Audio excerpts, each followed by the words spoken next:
saya hamba Allah dari Kuningan mau bertanya. Di kampung saya ada dua aliran Islam.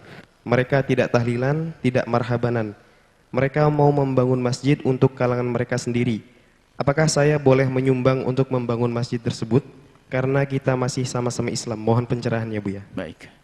Yang pertama adalah masalah tahlilan dan apa tadi? Marhabanan. Kalau ada orang tidak tahlilan dan tidak marhabanan karena sibuk, ya nggak ada masalah dia. Atau karena nggak punya kesempatan. Tapi yang masalah adalah orang nggak mau tahlilan dan nggak mau marhabanan, tapi mencaci maki orang marhabanan dan tahlilan, maka dia sesat dia. Karena dia tidak mengerti hal-hal semacam ini, dia berbahaya karena sudah menuduh orang lain sesuatu yang bukan bid'ah sebagai bid'ah. Kalau orang itu mencaci dan mengolok orang tahlilan dan marhabanan, maka jelas alirannya adalah aliran yang jauh dari kebenaran. Maka biarpun atas nama Islam, Anda tidak boleh membantu perjuangannya. Karena apa? Dia bakal mencaci Anda kok, mencaci. Maka haram Anda membantunya. Harus tegas dalam urusan ini. Kalau atas nama Islam, apakah setiap mengaku Islam Anda harus anggap? Ntar dulu dong, Islam model apa? Kalau Islam memerangi saudaranya, Islam apa itu? Orang marhabanan membaca sejarah Nabi dikatakan bid'ah, sesat dan sebagainya. Orang tahlil maknanya doa kepada orang telah meninggal dan dikatakan sesat, bid'ah dan sebagainya.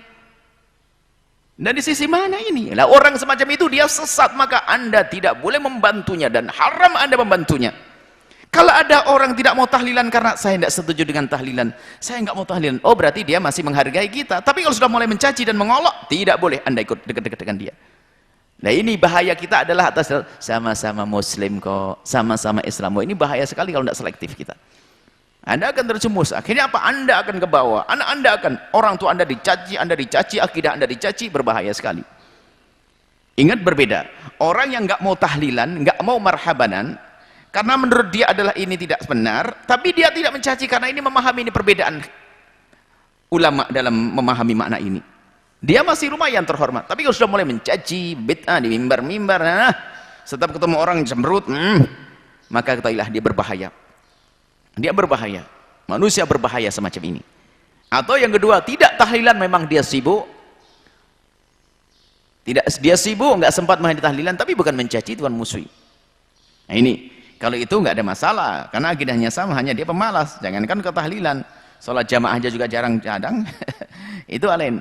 Tapi ingat, kalau sudah mulai mencaci, maka Anda tidak boleh membantunya. Jangan tertipu dengan istilah sama-sama Islam, karena ini adalah untuk perjuangan.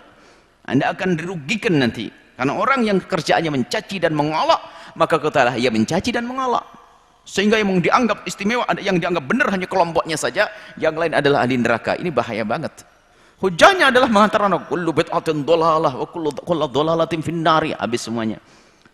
Sementara yang menjalankan tahlilan, yang menjalankan marhabanan, mereka dengan hujah-hujahnya, dan ulama-ulama sudah melakukan itu semuanya. Maka ada orang-orang aneh yang semacam itu, hati-hati, Anda tidak boleh mendukungnya. Kalau Anda mendukung kebatilan, Anda ikut dosa, bukan dapat pahala. Dan harus tegas masalah ini. Karena kami sangat sedih dengan orang-orang yang lesannya kok gampang membid'ahkan, mencaci, mengolok. Dan yang dipengaruhi orang-orang awam, ustadz-ustadznya yang alim-alim tidak pernah diajak diskusi masalah ini. Dan diajak diskusi, yang memaham diskusi pun kupingnya tertutup, nggak memahami. Apa sih makna marhabanan? Membaca sejarah Nabi SAW, mengenalkan kita pada baginda Nabi kok dilarang, itu kan aneh banget. Bahkan kelulusan ini adalah sepakat, nggak ada orang khilaf. Marhabanan itu adalah membaca sejarah Nabi. Sejarah Nabi ada yang berjilid-jilid, nggak mungkin orang kampung baca berjilid, diperkecil dalam bentuk syair indah, maka muncul dibai, berzanji dan sebagainya. Loh kok dikatakan sesat? Ini model apa itu? Ini bahaya sekali orang semacam itu. Kalau ada orang tidak mau marhabanan, tidak mau tahlilan, dan dia tidak mencaci, kita tidak boleh ikut marah-marah.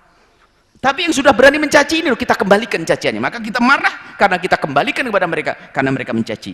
Kalau tidak memulai, kita tidak boleh memulai. Mereka memulai mencaci, kita kembalikan cacian kepada dia. Yang salah dia, bukan kita mencaci. Mohon maaf.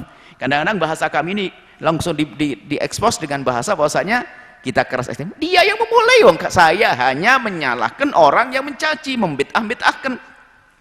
Kalau Anda berbeda dengan saya lalu mulut Anda diam aman, tidak ada masalah kok. Ini loh yang mulutnya di mimbar-mimbar, di buku selebaran-sebaran. Ini yang bermasalah manusia-manusia semacam itu. Seperti ini. Wallahu a'lam bishawab.